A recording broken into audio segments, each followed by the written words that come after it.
So guys, in third part of this top 1000 most expected questions, हम करने वाले हैं various type of questions with geography, history, politics, सब mix cultural, सब mix question, very important questions करने वाले हैं। कम से कम 90 से 100 questions करेंगे, तो please stay till the end। बहुत अच्छे अच्छे questions इसमें आप expect कर सकते हैं कि ये CMAT में आ सकते हैं, तो आप वीडियो एंड तक ज़रूर देखें। ठीक है, let's start with the question number first.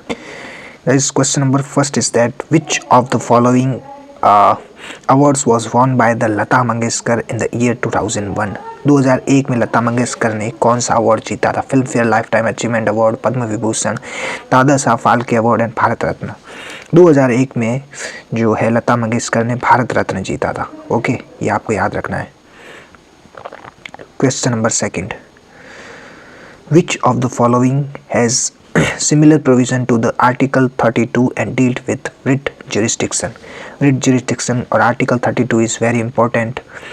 article 32 के हिसाब से हमारे जो राइट्स है, फंडामेंटल राइट्स, उसको जो है प्रिजर्व किया जाता है जो सुप्रीम कोर्ट के द्वारा। और उसी तरह आर्टिकल जो है अपना 226 में हाई कोर्ट जो है वो प्रिजर्व करती है रिट्स, यानी कि फंडामेंटल राइट्स को प्रिजर्व करती है। जैसे कि आर्टिकल 32 में सुप्रीम कोर्ट करती है, वैसे ही आर्टिकल 226 में जो है हाई कोर्ट करती है। ठीक है, ये आपको याद रखना है। और रिट्स कौन कौन सी होती है? जैसे प्रोहिबिशन है, सर्ट्योरी है, क्यो वारंटो है, और मैंडेमस है और कॉर्पस है। ये 5 रिट्स है जो आपको याद रखनी है। एक बार आप गूगल करके ये 5 जो रिट्स है उसका मतलब जान लेना, ठीक है, और उसको समझ लेना। ये क्वेश्चन आ सकता है मैच ऑफ द फॉलोइंग। यहाँ पे आपको रिट्स दे रखी होगी, जैसे मैंडेमस है, कॉर्पस है, तो उसका प्रोहिबिशन है, तो उसका मतलब क्या है वो आपको बताना है। तो ये आप एक बार गूगल करके इन 5 का मतलब समझ लेना। Okay, next question guys, who found the प्रार्थना समाज इन मुंबई इन 1867? प्रार्थना समाज की स्थापना किसने की थी? आत्माराम पंडूरंग, गोपाल कृष्ण गोखले, श्री राम वाजपेयी, राजा राम मोहन राय। गाइज, प्रार्थना समाज की स्थापना आत्माराम पंडूरंग ने की थी। और राजा राम मोहन राय ने किसकी स्थापना की थी गाइज? इन्होंने की थी ब्रह्मो समाज की। ठीक है, ये आपको याद रखना है। ब्रह्मो समाज की स्थापना किसने की थी? राजा राम मोहन राय ने। और राजा राम मोहन राय को क्या कहते हैं?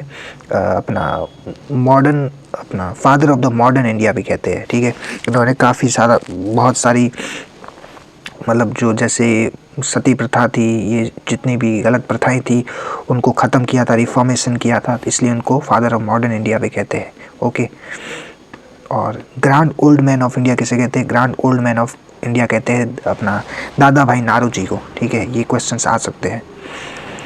Who among the following has authored by the play Neel Darpan? Neel दर्पण किसने लिखी थी गाइस? नील दर्पण लिखी थी दीन बंधु मित्रा। ये बंगाली पोएट थे, मतलब प्ले राइटर थे, इन्होंने ये प्ले लिखा था नील दर्पण। Okay, next question, which of the following is the correct order of basicity? एक साइंस का क्वेश्चन है जिसमें आपको बताना है सबसे ज़्यादा बेसिक कौन सा फॉर्मूला है और सबसे कम बेसिक फॉर्मूला कौन सा है। तो जब बेसिसिटी की बात करें तो पीरियोडिक टेबल आपने सुना होगा। पीरियोडिक टेबल में जब हम नीचे जाते हैं, ऊपर से नीचे, तो बेसिसिटी जो है वो बढ़ती है। ठीक है, तो LiOH जो है वो सबसे छोटा है, वो सबसे ऊपर आता है। सबसे नीचे आता है क्या? सबसे नीचे क्या आता है? CS, जो सबसे हैवी मेटल है। तो जो आंसर होगा ये D होगा। तो जब अपन नीचे जाते हैं पीरियोडिक टेबल में तो जो है बेसिसिटी बढ़ती है। ये सबसे ज़्यादा बेसिक होगा, फिर ये होगा, फिर Na होगा, फिर LiOH होगा। ठीक है, एक पीरियोडिक टेबल जो है आप एक बार समझ लेना, क्योंकि पीरियोडिक टेबल से क्वेश्चंस आते हैं। Mahendra Varman first was the ruler of which of the following dynasty? Mahendra Varman ruler जो था वो कौन सी डायनेस्टी से था? वो था पल्लव डायनेस्टी से। ओके, पल्लव डायनेस्टी एक साउथ इंडियन डायनेस्टी है। जैसे चोला, पांड्या और चेरा, ये सब साउथ इंडियन जो डायनेस्टी है उसमें पल्लव भी एक डायनेस्टी है जो कि साउथ इंडियन डायनेस्टी है। In which of the following was the first golf club of India situated? सबसे पहले गोल्फ क्लब इंडिया कहाँ पे, कौन सी सिटी में सिचुएटेड थी? वो थी अपना कोलकाता में। Okay, next question, what challenges does foreign investment often face in India? Foreign investment जो FDI है, फॉरेन डायरेक्ट इन्वेस्टमेंट, उनको क्या चैलेंजेस फेस करने पड़ते हैं जब वो अपनी जो कंपनी है या फैक्ट्री है वो इंडिया में इस्टेब्लिश करते हैं? Excessive foreign competition, inconsistent regulatory environment, lack of skilled development labour, lack of consumer base. Guys consumer तो यहाँ पे बहुत सारे हैं because of the lot of population. Lack of skilled labour की भी यहाँ पे कमी नहीं है। एक्सेसिव फॉरेन कंपटीशन, ये भी इतना सही नहीं है। इनकंसिस्टेंट रेगुलेटरी एनवायरनमेंट, तो ये आंसर सही होगा। गाइस जो एफडीआई जो फॉरेन कंपनीज है वो यहाँ क्यों नहीं आना चाहती, क्योंकि इनकंसिस्टेंट गवर्नमेंट पॉलिसीज़ जो है, एक्सेसिव टैक्स है या टैक्स में बार बार फ्लक्चुएशन होना, या फिर रेड टेप, ब्यूरोक्रेसी बहुत ज़्यादा यहाँ पे है। मतलब बहुत ज़्यादा अगर आपको कंपनी सेटअप करनी है तो बहुत अड़चने आएगी, बहुत ज़्यादा फाइल है आपको, मतलब बहुत ज़्यादा रेगुलेशंस है। तो ये इन सब में निपटने में बहुत ज़्यादा कॉम्प्लेक्सिटी हो जाती है, इसलिए जो है कंपनीज यहाँ पे अपना जो है सेटअप नहीं करना चाहती है। तो जो सही आंसर होगा वो इनकंसिस्टेंट रेगुलेटरी एनवायरनमेंट है। जैसे कोई इलेक्शंस होते हैं तो हर टाइम जब सरकार बदलती है तो वो अपने अपने रूल्स लगाती है, इससे जो है कंपनीज को दिक्कतें आती है। समझे आप। नेक्स्ट क्वेश्चन, मोहन वीणा प्लेयर पंडित विश्व Mohan Bhatt won the dash award in the year 1994। जो विश्व मोहन भट्ट थे, जो मोहन वीणा प्लेयर थे, उन्होंने कौन सा अवार्ड जीता था 1994 में? संगीत कलानिधि, ऑस्कर, ग्रामी अवार्ड, संगीत नाटक अकेडमी। इन्होंने जीता था गाइस ग्रामी अवार्ड। ग्रामी अवार्ड इज़ वेरी इंपॉर्टेंट, एक यूएस बेस्ड अवार्ड है जो म्यूज़िक के फील्ड में दिया जाता है, और ये जीते थे भारत के पंडित विश्व मोहन भट्ट इन 1994। संगीत नाटक अकादमी क्वेश्चन आ सकता है। ये इंडिया का सबसे बड़ा अकादमी अवार्ड है जो कि म्यूज़िक, ड्रामा, डांस की फील्ड में और आर्ट की फील्ड में दिया जाता है। Okay. Lathmar Holi is primarily celebrated in the, Lathmar Holi में क्या होता है, जब हम वो रंग छिड़कते हैं तो वो लड़कियां जो लठ मारती है तो वो कहाँ पे होता है? वो होता है उत्तर प्रदेश। वैसे हर जगह होता है बट मेनली जो है उत्तर प्रदेश से ये प्रोड्यूस हुआ है। Okay. When the analysis of popular density is done by the calculating it through net cultivated area, then the measure is termed as agriculture density, physiological density, gross density, net density. Guys एक तो normal population density है कि total population divided by total area of the country, और physiological density का मतलब है total population bye cultivated area of the country, यानी कि जो एरिया जहाँ पे एग्रीकल्चर होता है, जहाँ से ग्रेन प्रोड्यूस होता है, उतने ही एरिया को हम लेते हैं। तो इसका जो आंसर होगा वो फिजियोलॉजिकल डेंसिटी। यहाँ पे जो एरोडेड एरिया है, जहाँ पे कुछ नहीं उगता है, तो उस एरिया को हम इग्नोर कर देते हैं। ठीक है, तो उसको फिजियोलॉजिकल डेंसिटी कहते हैं। विच Indian among the following has his name in the Time magazine list of 100 most influential people of 2021? जो टाइम मैगजीन है उसके मोस्ट 100 इन्फ्लुएंशियल पीपल है, उसमें किसका नाम आया था? नीरज चोपड़ा, नरेंद्र मोदी, विराट कोहली, अमित शाह। इसमें नाम आया था हमारे प्रधानमंत्री नरेंद्र मोदी का नाम आया था। बिकॉज 2021 में बहुत सारी इनिशिएटिव्स उन्होंने स्टार्ट की थी, और बिकॉज ऑफ कोरोना वायरस भी उन्होंने बहुत सारी जो इनिशिएटिव्स की थी और बहुत अच्छा परफॉर्म किया था इंडिया ने ड्यूरिंग द कोविड, तो इसलिए उनको मोस्ट इन्फ्लुएंशियल पीपल में रखा गया था। Which plateau are very fertile because they are rich in black soil that is very good for farming? कौन सा प्लेट्यू है इसमें से जो जहाँ पे ब्लैक सॉइल बहुत ज़्यादा पाई जाती है और ब्लैक सॉइल बहुत ज़्यादा फर्टाइल होती है? African plateau, Ethiopian plateau, Katanga plateau, Deccan lava plateau. Guys answer is Deccan lava plateau. Deccan plateau कहाँ पे है?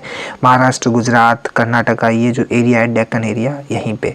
और ब्लैक सॉइल को कॉटन सॉइल भी कहते हैं क्योंकि यहाँ पे कॉटन बहुत ज़्यादा होता है, because black soil is very fertile, तो इसलिए इसको कॉटन सॉइल भी कहते हैं। Okay. Which of the following is not a condition for the president office in India? कौन सी इसमें से कंडीशन नहीं है प्रेसिडेंट्स ऑफिस की? He shall not be entitled without payment of rent to use his official residence. He shall not be a member of either house of the parliament. Guys ये तो सही है कि वो ना लोकसभा ना राज्यसभा इसमें से किसी का भी जो है मेंबर नहीं होना चाहिए, तो भी सही है। The allowance shall not be diminished during his terms of office. जब तक वो प्रेसिडेंट है उनकी अलाउंस, उनकी सैलरी जो है वो डिमिनिश नहीं की जा सकती, बंद नहीं की जा सकती। He shall not hold any office of profit वो किसी भी ऑफिस ऑफ प्रॉफिट या फिर जहाँ पे फाइनेंशियल एडवांटेज मिलते हैं जैसे सरकारी नौकरी वगैरह में वो नहीं होने चाहिए। बच्चा A, he shall not be entitled without payment of rent to use his official resident. Official residence कौन सा है प्रेसिडेंट का? Precedence house, Rashtrapati Bhavan. तो राष्ट्रपति भवन में रहने के लिए क्या उनको रेंट देना पड़ेगा? नहीं, उनको रेंट नहीं देना पड़ता है। तो A is the right answer. Age जो है वो not a condition for president office in India. Okay, तो ए आंसर होगा। Which of the following states in the biggest producer of pulses? दालें जो होती है वो सबसे ज़्यादा प्रोड्यूस कौन सा स्टेट करता है? मध्य प्रदेश। सेकेंड नंबर पे राजस्थान है। Okay, which of the following statement best define monoecious? Monoecious क्या होता है? ये एक बायोलॉजी का क्वेश्चन है।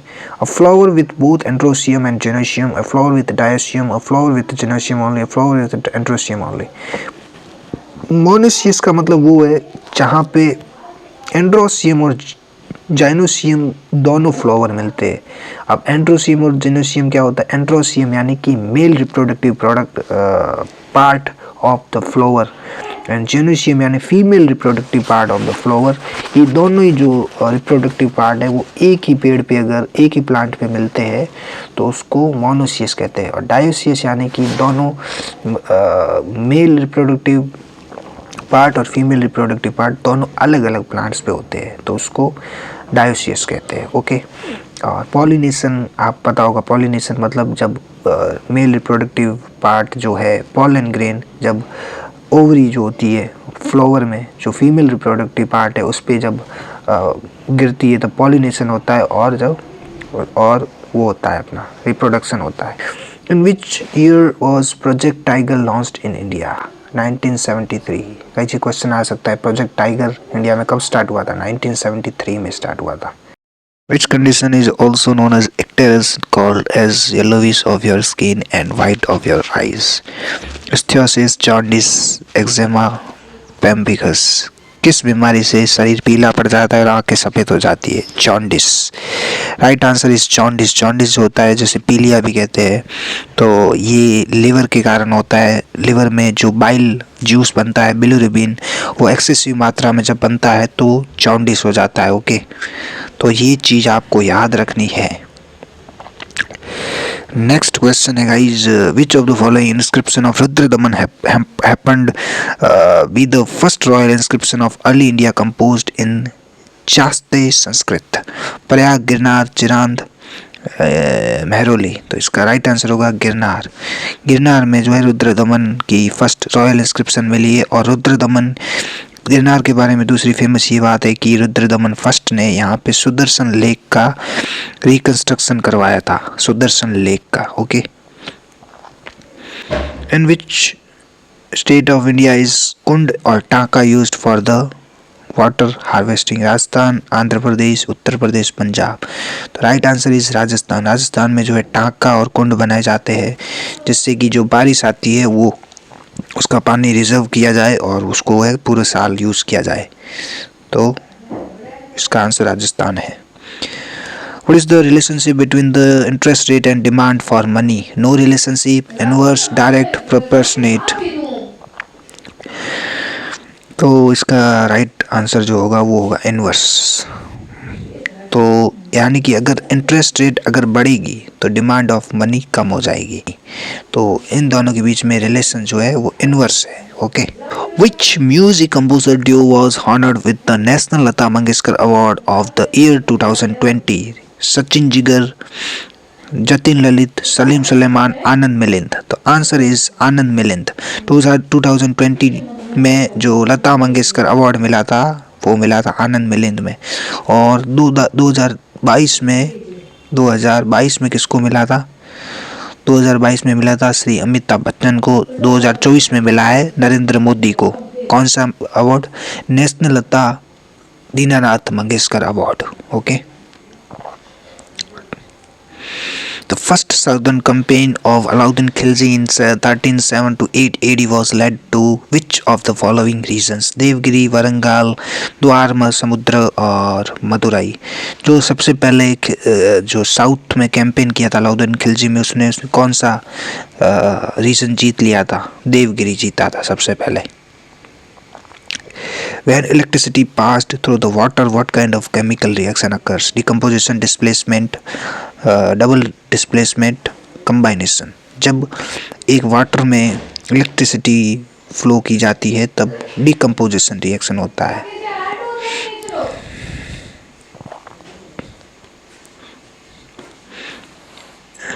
H2O को जब डिकम्पोज किया जाता है तब H2 प्लस O2 यानी कि हाइड्रोजन गैस और ऑक्सीजन गैस निकलती है। तो जब एक कंपाउंड जब टूटता है और दो मॉलिक्यूल बनाता है तो उसको डिकम्पोजिशन रिएक्शन कहते हैं। उसी तरह कंबाइनेशन रिएक्शन जब दो या दो से ज़्यादा मॉलिक्यूल मिलकर एक कंपाउंड बनाते हैं तो उसको कंबाइनेशन रिएक्शन कहते हैं। डिस्प्लेसमेंट रिएक्शन मतलब किसी कंपाउंड से मॉलिक्यूल निकल के किसी और कंपाउंड से मिल जाता है तो उसको डिस्प्लेसमेंट कहते हैं। और डबल डिस्प्लेसमेंट यानी कि द एक्सचेंज ऑफ आयन या exchange of molecule between the two compound is called double displacement reaction. Okay. Which of the following can be represented as the functional unit of nature? Functional unit of nature किसको कह सकते हैं? Vehicle, ecosystem, humans, plant. Obviously ecosystem. The inaugural match of the Women Premier League 2023 cricket was played in which of the following venue? Inaugural match of the Women Premier League 2023 cricket was played in which of the following venue? Delhi, Mumbai, Chennai, Kolkata. जो WPL women premiere league हुई थी 2023 में, which was the first in the history, the first women premiere league सबसे पहले जो हुई थी 2023 में हुई थी, वो उसका इनॉग्रल मैच सबसे पहला मैच कहाँ पे हुआ था? वो हुआ था मुंबई में। और किसके बीच में हुआ था? मुंबई वुमेन इंडियंस और गुजरात जायंट के बीच में। ओके। अरे दया तू जा तो ध्यान। तो 2023 में and who won the WPL 2023? Mumbai जीता था। Mumbai is winning. एंड 2024 का WPL कौन जीता है? WPL and who win 2024 WPL won. Link टूट गई बेंच। 2024 में जीती थी RCB। ये किसकी बात हो रही है? वुमेन्स प्रीमियर लीग की, ना कि IPL की। ठीक है, ये आपको याद रखना है। और सबसे पहले कब खेला गया था WPL? 2023 में। What is the IUPAC name of tetrahedral butyl alcohol? तो इसका नाम है 2-मिथाइल प्रोपेल 2-ऑल। अगर आप याद रख सकते हैं ठीक है, बाकी सीमेट के लिए इतना इम्पोर्टेंट नहीं है। According to the census of 2011 in rural India, which statement has maximum female workshop participation rate? 2011 की जो सेंसस हुई थी, जनगणना, उसमें कौन से स्टेट में सबसे ज़्यादा वुमेन्स जो है वो प्रोफेशनल पाई गई, यानी वर्कफोर्स वर्क करती पाई गई? तो अरुणाचल प्रदेश, उत्तर प्रदेश, हिमाचल प्रदेश, आंध्र प्रदेश। तो right answer is Himachal Pradesh. Himachal Pradesh में जो है वर्क रेट सबसे ज़्यादा थी वुमेन्स की। Okay. Next question, which of the following is not correct and the directive principle of state policy? Directive principle of state policy क्या होती है? जिसको DPSP भी कहते हैं। और DPSP कितने आर्टिकल से कितने आर्टिकल तक है? 36 से लेके 51 आर्टिकल तक जो है वो DPSP है, यानी कि अपना ये directive principle of state policy. तो इसमें से कौन सी DPSP नहीं है? They ensure social and economic development, बिल्कुल सही है। They are justiciable in nature, इसको होल्ड में रखते हैं भी। They provide guidance for the governance of the country, बिल्कुल सही है। They are morally binding on the government, yes बिल्कुल सही है। They are justiciable in nature, बिल्कुल गलत है, मतलब गलत मतलब यही सही आंसर है, इसको नॉट करेक्ट बताया था ना तो ये आंसर होगा, क्योंकि जस्टिसिएबल मतलब दे आर नॉट इन्फोर्सिएबल, मतलब ये कंपल्सरी नहीं है गवर्नमेंट के लिए ये सारी चीज़ें करना ही करना है, अगर नहीं करेंगे तो उनको जो है सज़ा मिल जाएगी, ऐसा नहीं है। बट डी अगर आप ऑप्शन देखें, दे आर मॉरली बाइंडिंग, मतलब मोरली उनको करना चाहिए गवर्नमेंट को ये सारी चीज़ें, नहीं तो उनको वोट नहीं मिलेंगे, ठीक है, but it's not compulsory to do that, they are not enforceable. Okay, तो डीपीएसपी आपको याद रखना बहुत इंपॉर्टेंट है, और ये डीपीएसपी कौन सा आर्टिकल का कॉन्स्टिट्यूशन का कौन सा पार्ट है, पार्ट 4th, ठीक है। Which of the following statements correctly define the green revolution, green revolution कब हुआ था पहले तो वो जानिए, ग्रीन रिवॉल्यूशन का फादर कौन है, who is the father of green revolution. अपना ये इंडिया में तो स्वामीनाथन, अपना सुब्रमण्यम MS स्वामीनाथन है, और इनको अभी अभी भारत रत्न भी मिला है, तो ये भी आपको याद रखना है, MS स्वामीनाथन को मिला था जो। और इन द वर्ल्ड जो है वो नॉर्मन बोरलॉग नाम करके है, नॉर्मन बोरलॉग अमेरिकन है, वो जो है उन्होंने सबसे पहले ग्रीन रिवॉल्यूशन मतलब स्टार्ट किया था। तो ये क्या कह रहा है correctly about the green revolution, it is new strategy in agriculture to produce food grain, especially wheat and rice. It is new strategy to increase share of forest. It is new strategy to increase color for all purpose. It is new strategy to use only herbal product. The answer is A.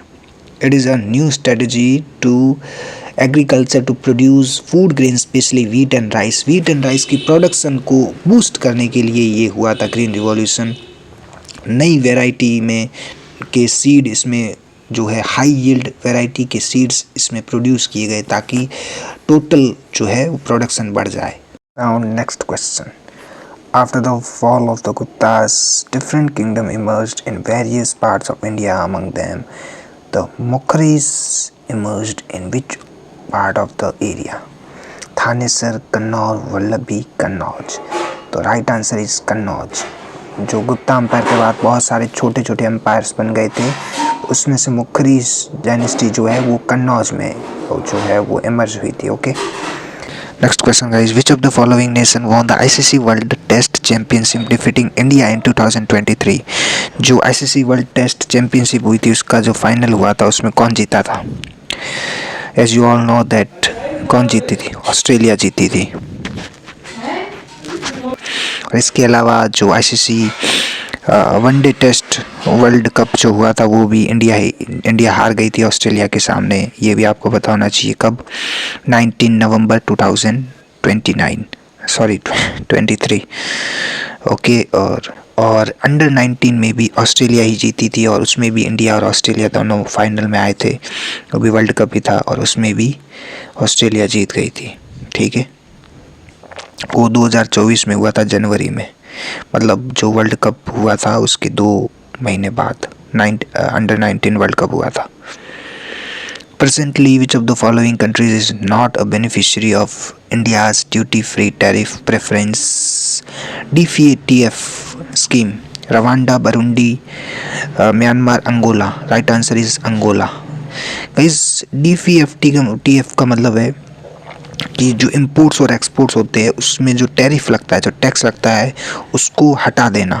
तो ये Rwanda, Burundi, Myanmar जो भी देश है वहाँ से हम बहुत सारा रॉ मटेरियल इंपोर्ट करते हैं, तो इंपोर्ट करने में उनको टैरिफ ना लगे क्योंकि ये गरीब देश है और उनके पास टैरिफ देने के लिए इतना नहीं होता है, तो जो उनको भी फ़ायदा और हमको भी फ़ायदा हो, हमको रॉ मटेरियल मिले और उनको भी टैरिफ ना देना पड़े, तो इसलिए ये जो है DFTA स्कीम लॉन्च की गई है। तो इसका पार्ट जो है अंगोला नहीं है। ओके,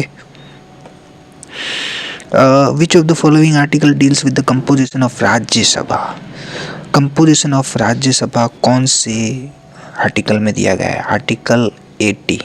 ओके, और आर्टिकल 81 में क्या दिया हुआ है? Composition of Lok Sabha. ओके, कुछ आर्टिकल्स आपको याद होने चाहिए which is very important.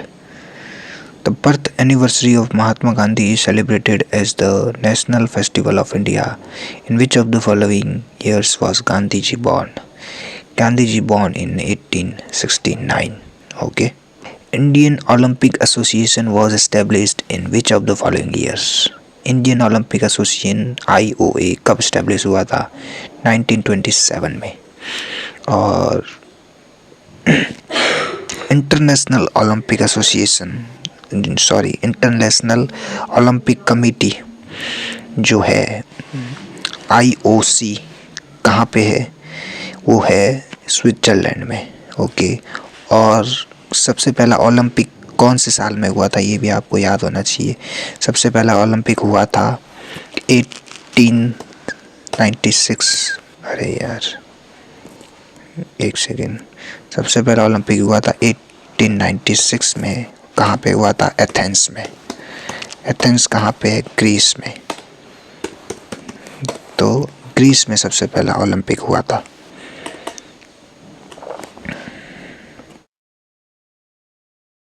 Next question. Which of the following is a public sector industry? Public sector industry कौन सी है? पब्लिक सेक्टर इंडस्ट्री क्या होता है? जो गवर्नमेंट के कंट्रोल में होती है. और BHEL, रिलायंस, टाटा, अडानी, आप जानते हैं ये तीनों कौन सी है? प्राइवेट लिमिटेड कंपनी है. और भेल जो है वो जो है पब्लिक सेक्टर कंपनी है. भेल यानी कि भारत heavy electrical limited. Bharat heavy electrical limited. Okay. Which of the following is not a device of parliamentary proceeding? Half an hour discussion, 0 hour discussion, 2 hour discussion, full day discussion. ऐसा कोई भी device नहीं है पार्लियामेंट्री प्रोसीडिंग में. Half an hour है, 0 our है, 2 our है. मतलब जो डिस्कशन होती है, जो मेंबर ऑफ पार्लियामेंट MP है वो सवाल पूछते हैं कुछ, जो कैबिनेट मंत्री है फिर वो जवाब देते हैं. तो ये सब जो है होता है. Which of the following is India's national academy of dance? Lalit Kala Akademi, centre for cultural resource training, centre for Indian classical dances, Sangeet Natak academy. Right answer is Sangeet Natak academy. Next question. Transition elements are the element that are found in groups 3 to 12 of the modern periodic table that constitute the modern periodic table. क्या होता है? वो जो periodic table बनी होती है आपने देखी होगी 10th क्लास में या 9th क्लास में. अगर आपका साइंस सब्जेक्ट है तो आपने 11th 12th में भी देखी होगी. और BSc कर रहे हो तो और आगे भी देखी होगी. इस टाइप की ऐसी बनी होती है. नीचे भी एक होता है डब्बा. तो ये क्या होता है? S ब्लॉक होता है. इसमें ग्रुप 1 और 2 होता है जिसमें हाइड्रोजन, हीलियम, लिथियम जो है एल्कलाई मेटल और एल्कलाई अर्थ मेटल होते हैं. फिर ये होता है P ब्लॉक जिसमें मोस्टली गैसेस और नॉन मेटल्स होते हैं, ऑक्सीजन, क्लोरीन, फ्लोरीन ये सब. ये होता है D ब्लॉक. यहाँ पे इसे सारे इनको ट्रांजिशन मेटल भी कहते हैं. ये होता है D ब्लॉक. और नीचे जो होता है ये F ब्लॉक होता है. यहाँ पे ज़्यादातर रेडियो एक्टिव जो एलिमेंट्स है वो होते हैं यहाँ पे. ठीक है. तो ये एक बार आप पीरियोडिक टेबल देख लेना गूगल पे या कहीं पे भी. ठीक है. तो इसका आंसर क्या होगा? 3 to 12 जो होता है वो मैंने बीच में डब्बा बनाया था ना, वो D ब्लॉक वही है. ओके. तो next. A small object is placed on the focus on left side of convex lens. Where will the image be formed? Convex lens क्या होता है गाइस? जो इस तरह से बनी होती है. एक से यार ऐसे जो बनी होती है ना. और कॉनकेव मिरर क्या होता है? कॉनकेव मिरर नहीं, कॉनकेव लेंस इस तरह से जो बनी होती है. और कॉनकेव मिरर क्या होता है? जो इस तरह से होता है. यहाँ मिरर साइड होती है और यहाँ पे ऑब्जेक्ट होता है. और कॉन्वेक्स मिरर इस तरह से होता है. यहाँ पे मिरर वाला साइड होता है और यहाँ पे ऑब्जेक्ट होता है. यहाँ पे लाइट पड़ती है इस पे. तो ये बोल रहा है कि कॉन्वेक्स लेंस में जब फोकस पे हम रखेंगे, कॉन्वेक्स यहाँ पे भी फोकस है, तो किस तरह की इमेज बनेगी। At infinity on the left side of the lens, at the centre on the right side of the lens, at the infinity on the right side of the lens, at the focus on the right side of the lens. जब focus पे होता है object convex lens के सामने, तब जो बनती है अपनी इमेज वो बनती है राइट साइड में, इन्फिनाइट पे बनती है, यहाँ पे बनती है इन्फिनाइट पे जो है। ठीक है, तो राइट आंसर इज ये होगा।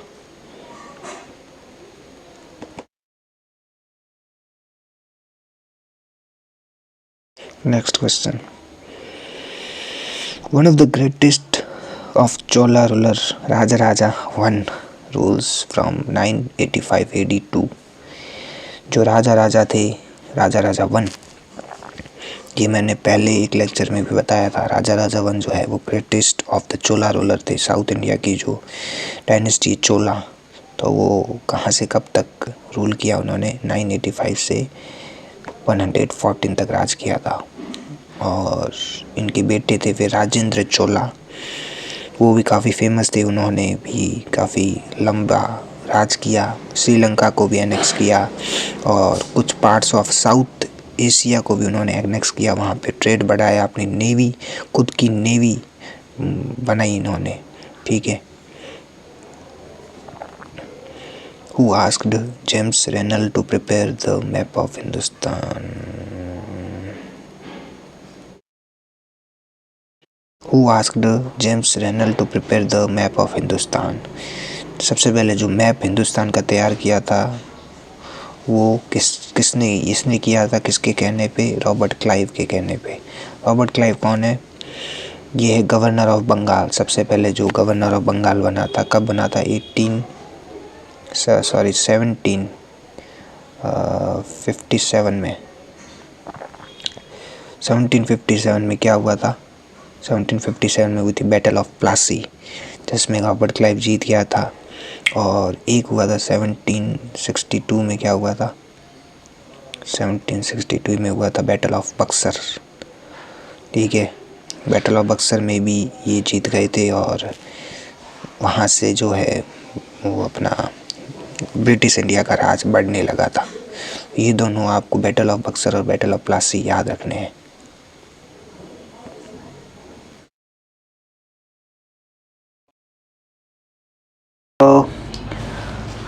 Drought-prone area program DPAP for providing employment to people in drought-prone areas was started by the government of India during the which 5-year plan? 4th, 6th, 3rd, 7th? 5-year plan आपको पता होना चाहिए। पहले इसका answer तो है 4th 5-year plan। 5-year plans बहुत important है। 1st, 2nd, 3rd, 4th, 5th, 2nd और 6 तक आपको पता होनी चाहिए। पहला जो 5-year प्लान है वो कब स्टार्ट हुआ था? 1951 से लेके 1956 तक। ओके, और एक सेकंड गाइस,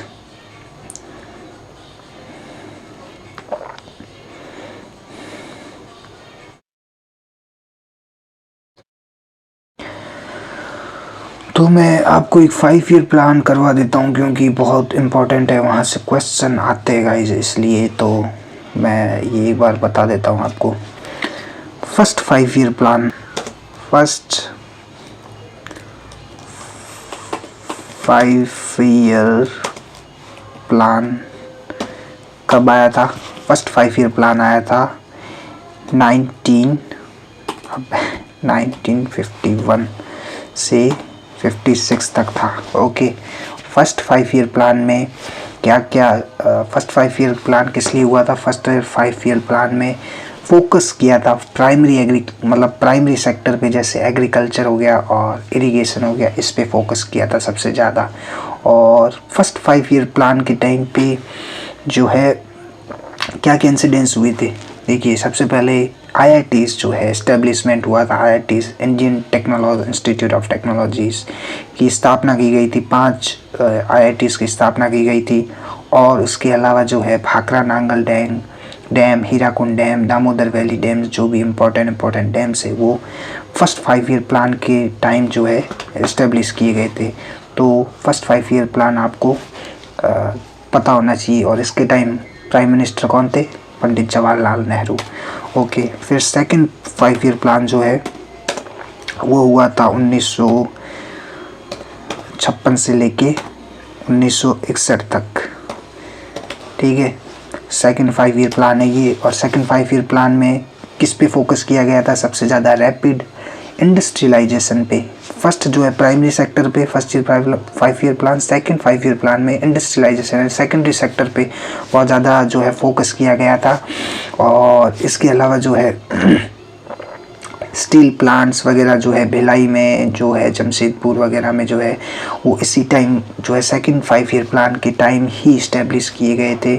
तो ये है सेकंड 5 ईयर प्लान। और थर्ड 5 ईयर प्लान फिर जो है वो किया गया था 1961 से 66 तक जो है 5 ईयर अपना थर्ड 5 ईयर प्लान आ गया। थर्ड 5 ईयर प्लान के टाइम भी जवाहरलाल नेहरू ही थे। फर्स्ट, सेकंड और थर्ड तीनों 5 ईयर प्लान के टाइम जवाहरलाल नेहरू ही थे।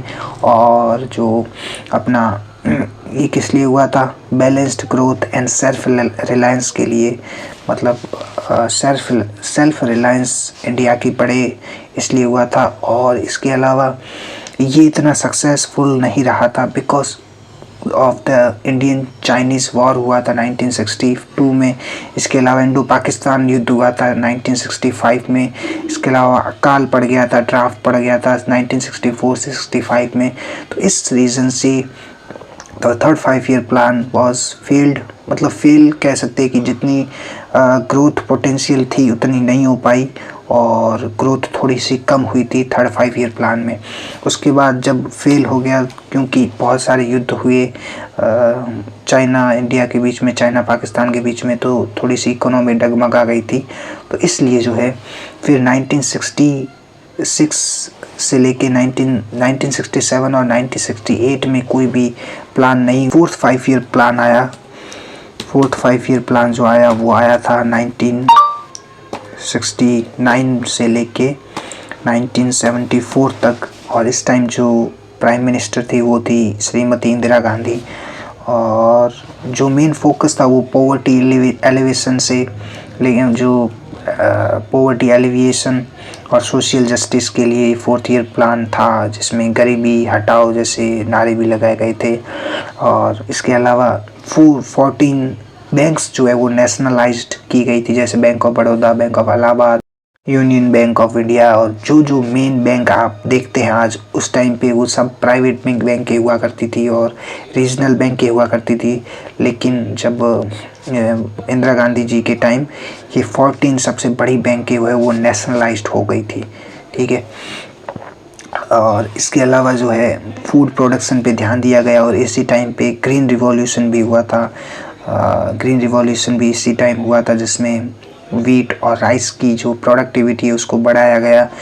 और father of Indian revolution, green revolution कौन है? MS स्वामीनाथन, ये भी आपको पता होना चाहिए। इसके बाद फिफ्थ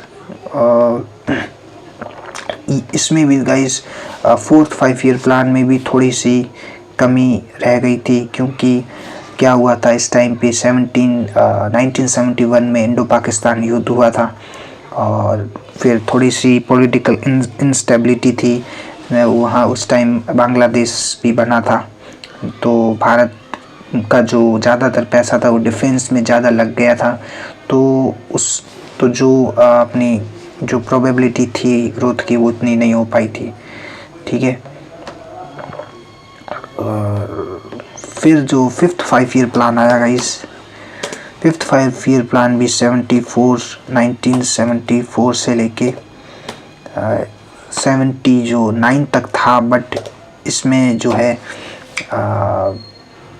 सरकार चेंज हो चुकी थी। इंदिरा गांधी 78 में जो है अपनी भाजपा सरकार, भाजपा नहीं कह सकते, वो जनता पार्टी आ गई थी, मोरारजी देसाई की सरकार।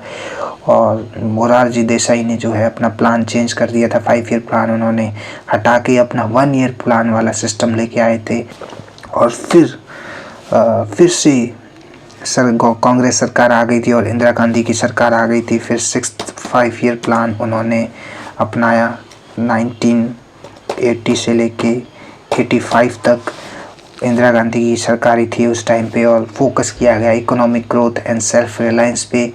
और इसी टाइम नाबार्ड जो है, NABARD national bank for agriculture and rural development, इसका एस्टेब्लिशमेंट किया गया। फैमिली प्लानिंग प्रोग्राम बनाया गया, जैसे कि क्योंकि उस टाइम पॉपुलेशन एक्सपोनेंशियल ग्रोथ से बढ़ रही थी, तो इसलिए फैमिली प्लानिंग का एक प्रोग्राम भी बनाया गया। इसके अलावा इकोनॉमिक ग्रोथ पे ध्यान दिया गया, इंफ्रास्ट्रक्चर पे ध्यान दिया गया।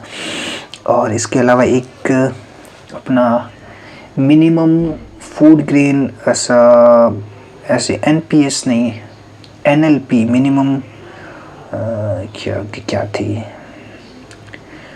छोड़ो।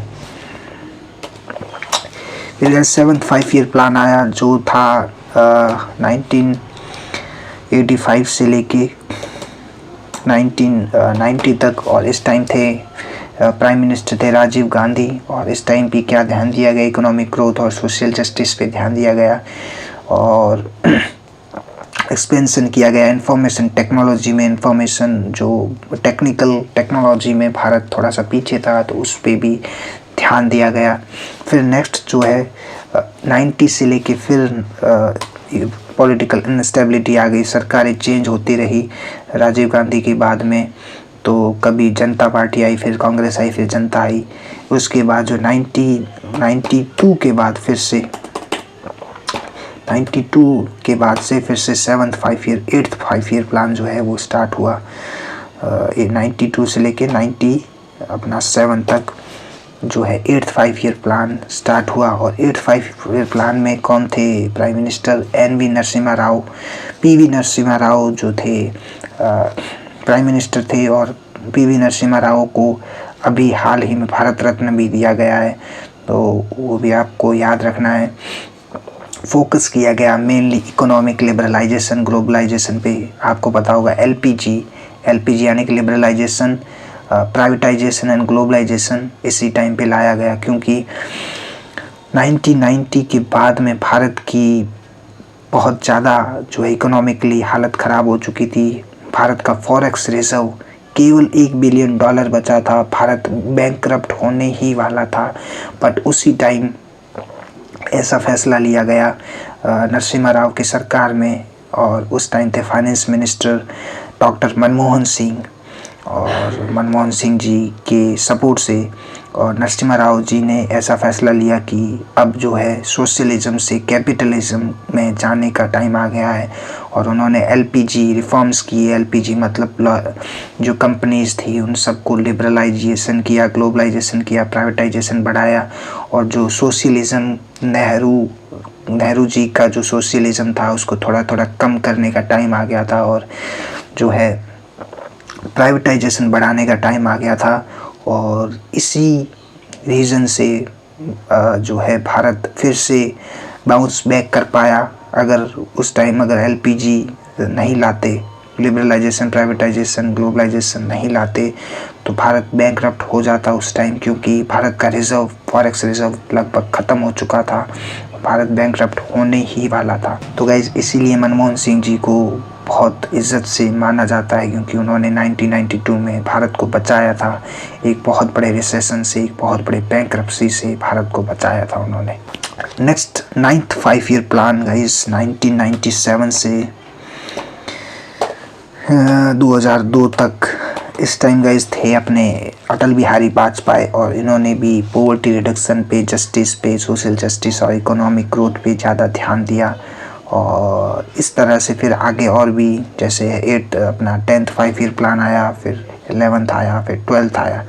और 12th 5 ईयर प्लान जो है वो लास्ट 5 ईयर प्लान था, क्योंकि 2014 में जब मोदी सरकार आई, भाजपा सरकार, तो उन्होंने 5 ईयर प्लान का जो था वो हटा दिया, और फिर उन्होंने नीति आयोग बनाया। फिर वहीं से जो है अपना काम, प्लानिंग कमीशन को हटा के नीति आयोग उन्होंने बनाया। नीति आयोग, नीति का फुल फॉर्म आपको पता होना चाहिए, national institute of transforming India, इन्होंने बनाया। और जो है 5 ईयर प्लान का जो था फंडा वो ख़त्म कर दिया था। ठीक है, तो ये 5 ईयर प्लान से आप एक बार लिस्ट गूगल पे या कहीं चेक कर सकते हो, तो एक बार आप चीज़ें याद रखेंगे तो अच्छा रहेगा, क्योंकि क्वेश्चन आ सकता है 5 ईयर प्लान पे। ओके,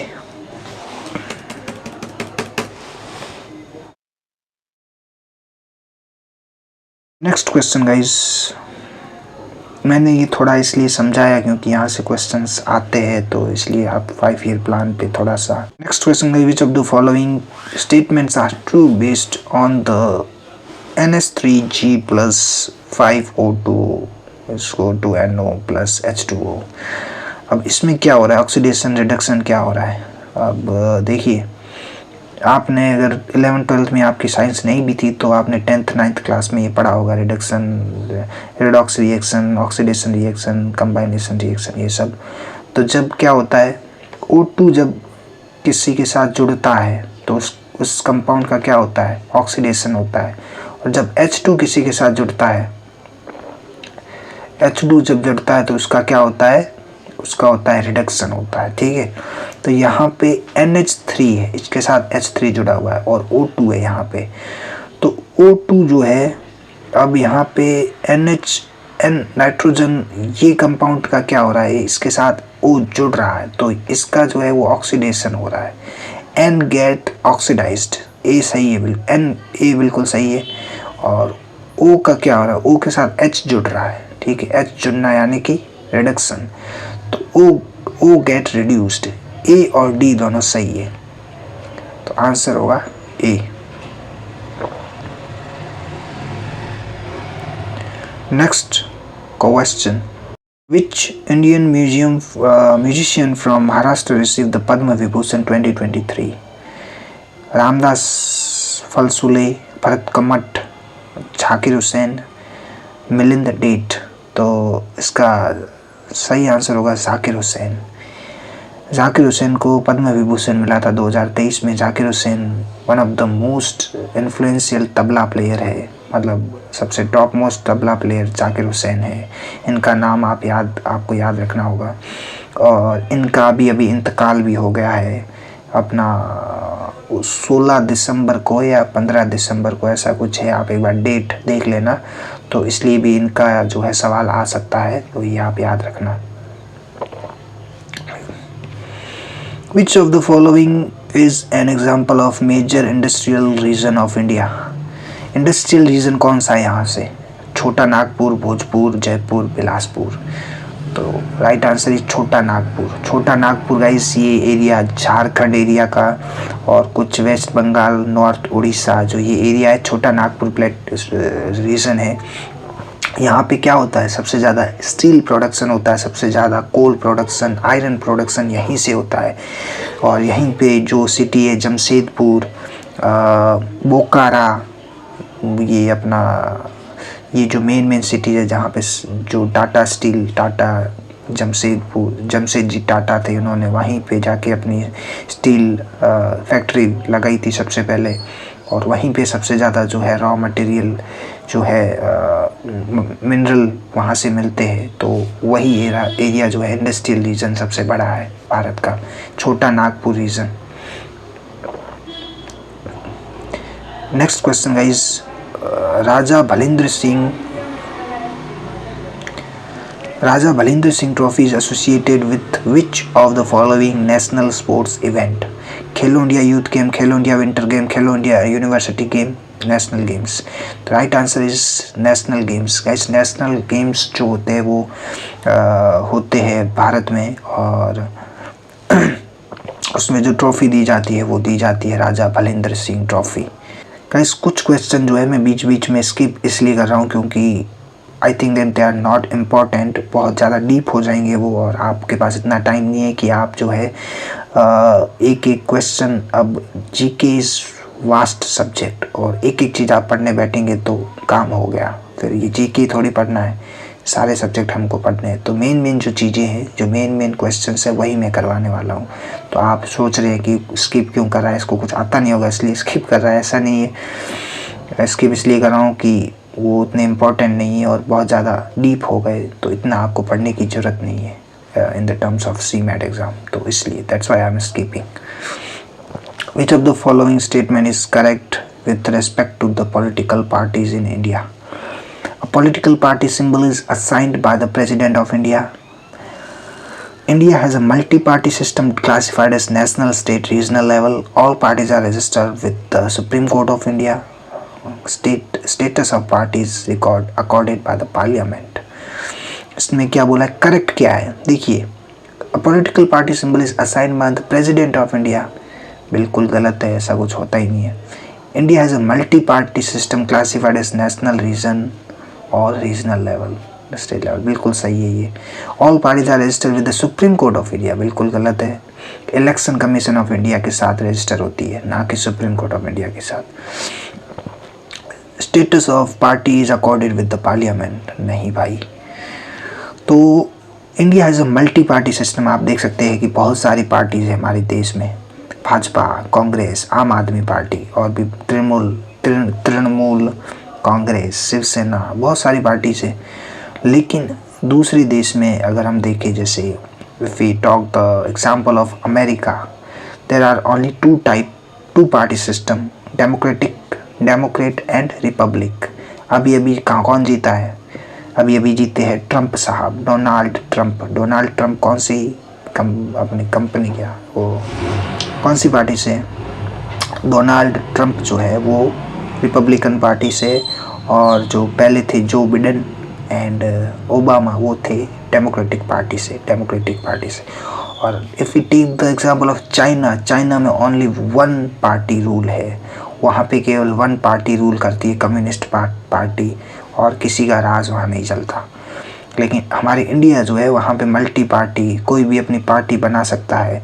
आप भी अपनी पार्टी बना सकते हो अगर आप जो है उसकी कुछ जो है पॉलिसीज़ होती है. अगर आप 6% से ज़्यादा अगर वोट गेन कर लेते हैं लोकसभा इलेक्शन में, आपकी पार्टी 4 राज्य से ज़्यादा, तो आपको नेशनल पार्टी का दर्जा दिया जाएगा. और स्टेट में भी ऐसे कुछ पॉलिसीज़ है, अगर वो पॉलिसी को फुलफ़िल कर देते हैं तो आप अपनी पार्टी खड़ी कर सकते हो. How was the growth in all food grains after the Green Revolution? Unitary, proportionate, unpredictable, disproportionation.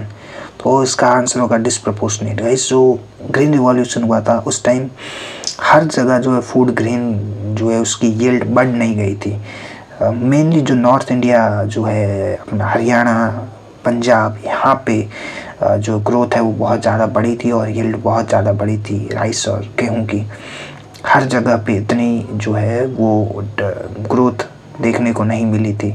और इसके अलावा ओनली वीट एंड राइस में सबसे ज़्यादा यील्डिंग बढ़ी थी. बाकी पल्सेज हो गए, सीड अपना ये ऑयल सीड्स, इसमें इतनी ज़्यादा ग्रोथ देखने को नहीं मिली थी. तो इसलिए जो ग्रीन रिवॉल्यूशन है इस डिसप्रपोर्शनेट है. Okay. Which of the following not a feature of Constitution of India? Universal adult franchise.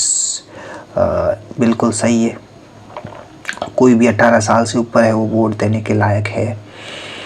Independent judiciary, बिल्कुल सही है. Dual citizenship. Guys, dual citizenship नहीं है इंडिया में, ओनली सिंगल सिटीजनशिप है. लेकिन यूएसए में आप डबल सिटीजनशिप ले सकते हैं और इंडिया में ओनली सिंगल सिटीजनशिप अलाउड है. Blend of rigidity and flexibility, बिल्कुल सही है. जो कॉन्स्टिट्यूशन का मेन जो स्ट्रक्चर है उसको आप कभी चेंज नहीं कर सकते, बट उसमें कुछ ऐड कर सकते हो बाय द अमेंडमेंट करके आप जो है कॉन्स्टिट्यूशन में कुछ ऐड कर सकते हो. ठीक है, बट उसका जो मेन स्ट्रक्चर है उसको कभी चेंज नहीं कर सकते. तो रिजिडिटी भी और फ्लेक्सिबिलिटी भी है. और यूनिवर्सल एडल्ट फ्रेंचाइज मतलब 18 साल से ऊपर है तो आप वोट दे सकते हैं. पहले गाइस 21 साल उम्र थी वोट देने की, बट एक अमेंडमेंट आया, शायद 81 अमेंडमेंट था, 81 या 61, गाइस 81 नहीं 61 अमेंडमेंट आया. कब आया था? 1988 में अपना अमेंडमेंट हुआ, जिसमें जो एज है 21 से 18 कर दी, जो है वो एज घटा दी गई वोट देने की. कुछ अमेंडमेंट्स है जो आपको याद रखने हैं, बहुत इंपॉर्टेंट है। जैसे 42nd अमेंडमेंट, उसको मिनी कॉन्स्टिट्यूशन ऑफ इंडिया भी कहते हैं, मिनी कॉन्स्टिट्यूशन भी कहते हैं, क्योंकि वहाँ बहुत सारी अमेंडमेंट्स की गई इंदिरा गांधी के टाइम पे। और इसके अलावा भी बहुत सारे अमेंडमेंट्स ऐसे हैं जो आपको याद करने हैं। जैसे 73rd अमेंडमेंट्स में पंचायती राज सिस्टम लाया गया, और 101 जो 101 फर्स्ट अमेंडमेंट था, 101st अमेंडमेंट में जीएसटी लाया गया। और 106th अमेंडमेंट में जो है, सॉरी 103rd अमेंडमेंट जो हुआ था, 103rd 2019 में ईडब्ल्यूएस जो कोटा होता है 10%, वो लाया गया था। तो ऐसे कुछ अमेंडमेंट्स है जो आपको याद रखने हैं, जो क्वेश्चन पूछ सकते हैं ऐसे। फर्स्ट अमेंडमेंट 1 में हुआ था, जिसमें 9th शेड्यूल जोड़ा गया था, ये भी आपको याद रखना है। The epidemic disease amendment ordinance 2020, छोड़ो इसको, छोड़ो छोड़ो छोड़ो छोड़ो छोड़ो छोड़ो छोड़ो। Filtration of waste products in humans happens in the kidney. There is a large number of filtration units present inside the kidney to help them in doing this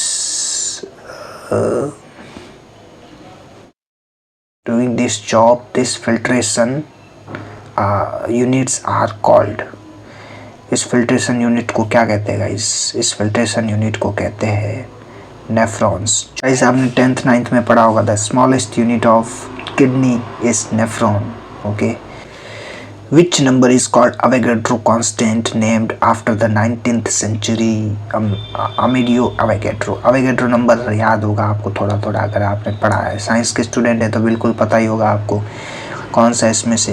ये वाला Avogadro नंबर है। Avogadro नंबर मतलब मतलब Avogadro मतलब जो इसमें जो है क्या होता है अपना, वो एक मोल में इतने मॉलिक्यूल या फिर एटम होते हैं। अगर आप किसी गैस को फिक्स वॉल्यूम, प्रेशर और टेम्परेचर में रखेंगे तो उसमें जो है इतने मोल, एक मोल में इतने मॉलिक्यूल आपको मिलेंगे, which is a constant number. हमेशा कांस्टेंट ही रहेंगे, वो कभी चेंज नहीं होंगे। Which branch of ecology deals with the characteristic of ancient environment and their relationship with ancient plant and animals? इसमें से कौन सी ब्रांच ऑफ इकोलॉजी है जिसको जो स्टडी की जाती है एंशिएंट प्लांट और एनिमल्स का रिलेशनशिप एंशिएंट एनवायरनमेंट के साथ में? वो है डेमिकोलॉजी, थियोलॉजी, पैलियोलॉजी, माइकोलॉजी। तो palaeoecology is right answer. Palaeoecology जो है वो एंशिएंट प्लांट्स और एनिमल्स की स्टडी करता है और इसका रिलेशनशिप देखता है एंशिएंट एनवायरनमेंट के साथ। इसके अलावा अगर ऑप्शन देखो तो माइकोलॉजी जो होता है वो स्टडी ऑफ फंजाई, जो फंगाई होता है उसकी स्टडी के लिए माइकोलॉजी होती है। स्टियोलॉजी यानी मछलियों की जो फिशेज है उसकी स्टडी। और डेमिकोलॉजी पता नहीं, याद नहीं आ रहा। In which of the following is landlocked salt lake in Southwest Asia between Israel and Jordan? Israel और जॉर्डन के बाद जो लैंडलॉक्ड सॉल्ट लेक है वो कौन सी है? वो है डेड सी। डेड सी आपने सुना होगा, जहाँ पे इंसान तैरता रहता है पानी में भी, क्योंकि वहाँ पे जो है सैलिनिटी बहुत ज़्यादा है। सॉल्ट 38% से ज़्यादा वहाँ पे, मतलब इतना ज़्यादा सॉल्ट कंसंट्रेशन है वहाँ पे कि वहाँ पे कोई भी मतलब जो है लिविंग बीइंग जिंदा नहीं रह सकता, तो इसलिए उसको डेड सी कहते हैं। और इसके अलावा कैस्पियन सी जो है वो कहाँ पे है? उसके थोड़ा नीचे कैस्पियन सी है। इसको वर्ल्ड की सबसे बड़ी लेक कहते हैं, बट एक्चुअली ये ओशियन है, बट ये लैंड लॉक्ड है कहीं से भी।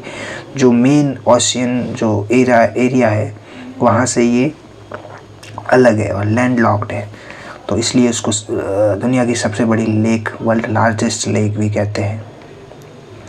Which of the following rivers is an east flowing river? Mahi, Narmada, Godavari, Tapi. Guys अपना ये भारत जो है, ये भारत है। अब यहाँ पे बहुत सारी नदियाँ बहती है। गंगा यहाँ से यहाँ जाती है, यमुना भी जाती है, यमुना यहाँ मिल जाती है। और जो इंडस रिवर है, इंडस रिवर यहाँ से यहाँ पाकिस्तान चली जाती है। जो चंबल है, सॉरी चंबल नहीं, अपना सतलज है।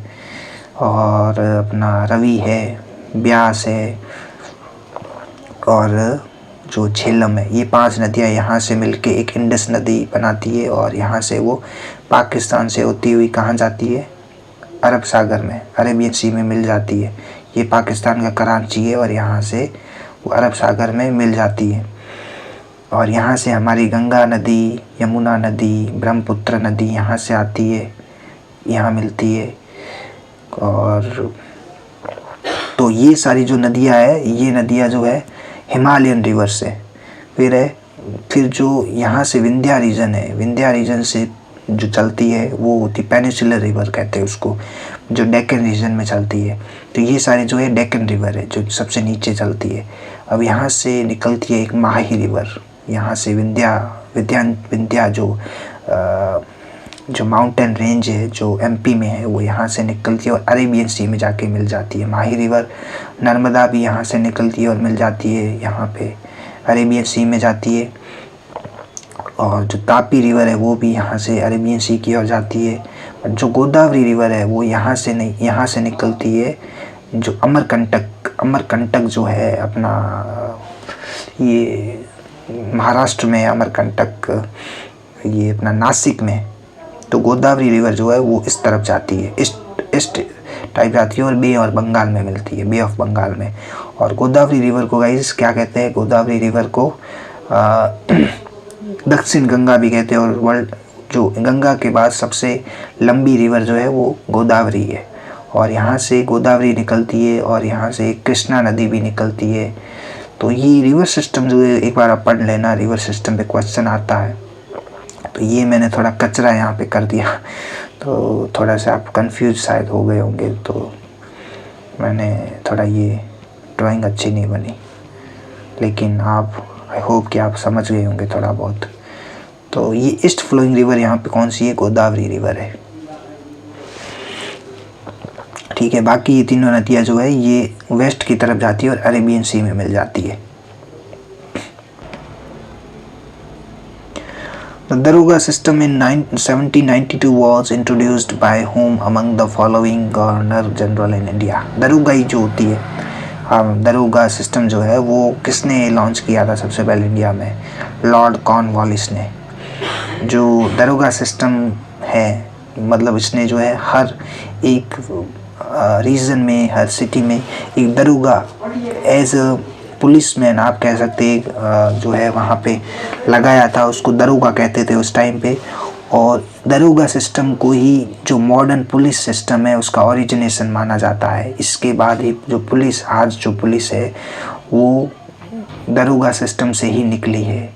ठीक है, तो सबसे पहले जो दरोगा सिस्टम किसने स्टार्ट किया था वो है लॉर्ड कॉर्नवालिस ने। लॉर्ड कॉर्नवालिस कौन है? Governor general of Bengal.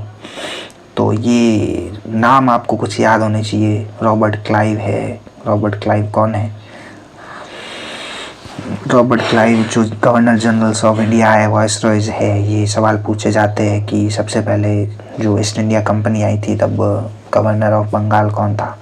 तो सबसे पहले जो है रॉबर्ट क्लाइव 1757 में जो बना था, सबसे पहले वो बना था Robert Clive. Robert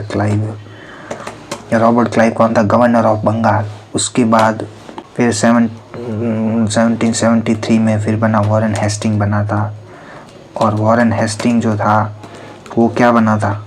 governor general of Bengal. ये रॉबर्ट क्लाइव तो था वो गवर्नर ऑफ बंगाल था, फिर वो चेंज हो गया और गवर्नर जनरल ऑफ बंगाल होने लगे।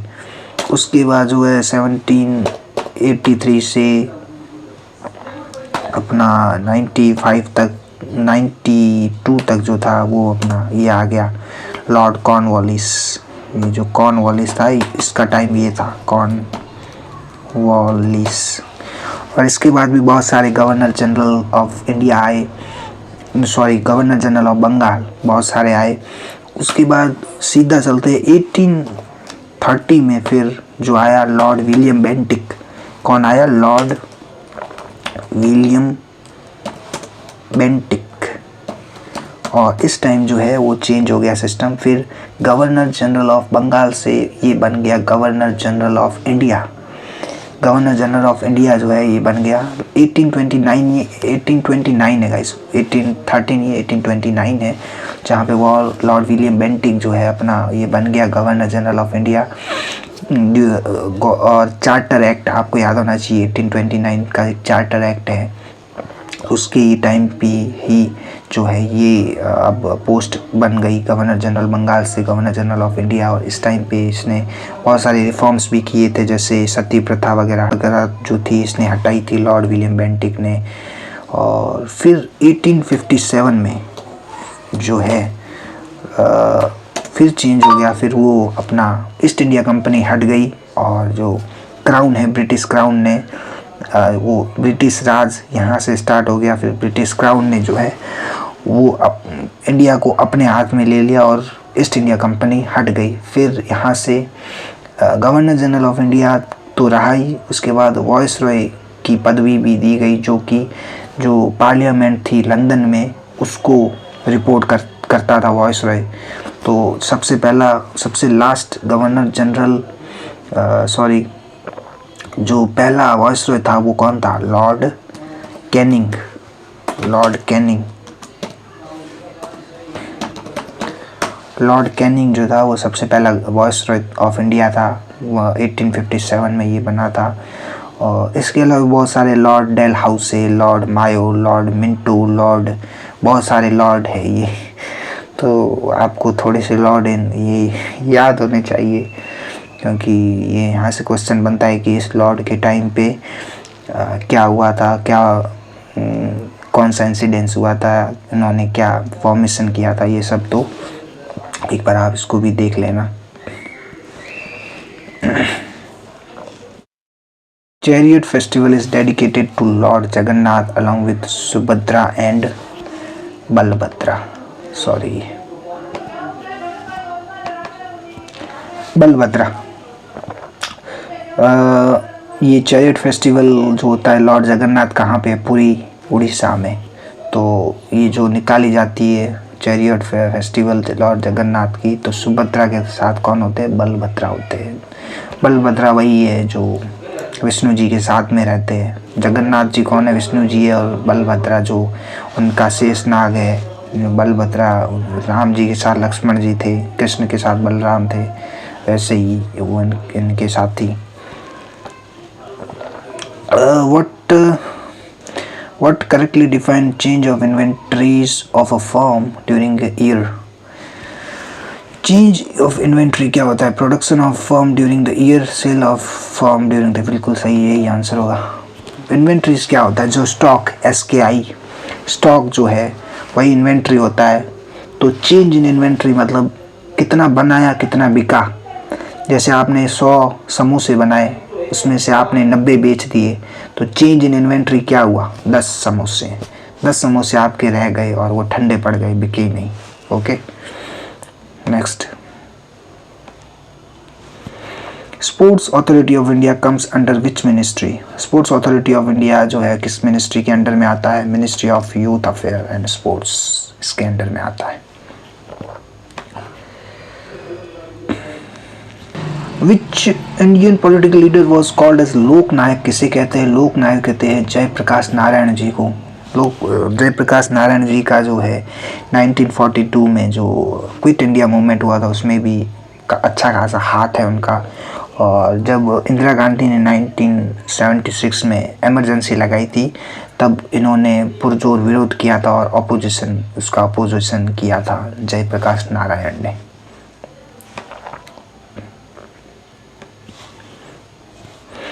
Three Indian are featured in Time magazine list of 100 most influential people of 2021। इसमें से उसका कौन सा नाम, किसका नाम नहीं है? नरेंद्र मोदी, ममता बनर्जी, अमिताभ बच्चन, आदर पूनावाला। इसमें अमिताभ बच्चन जी का नाम नहीं था, इन तीनों का नाम था। ममता बनर्जी का नाम था, नरेंद्र मोदी का नाम था, आदर पूनावाला का भी नाम था। आदर पूनावाला कौन है? ये सीरम इंस्टीट्यूट ऑफ इंडिया जो थी जिसने वैक्सीन बनाई थी, कोरोना वैक्सीन, जो तो क्या नाम था? कोवैक्सीन और कोविशील्ड बनाई थी। और तो इसीलिए उनका 100 मोस्ट इन्फ्लुएंशियल पीपल में नाम आया था टाइम मैगजीन की, और बाकी इन दोनों का भी नाम आया था। अमिताभ बच्चन जी का नाम नहीं आया था। So okay guys, it's done for today and we are done with the today's question. तो आज इतने क्वेश्चन करते हैं, बाकी we will do in the next session. So I hope that you will like this session. So if you like, please subscribe and like this video, and please comment if I had done some mistakes. Please let me know. I will surely improve that mistakes. Thank you so much guys. All the best.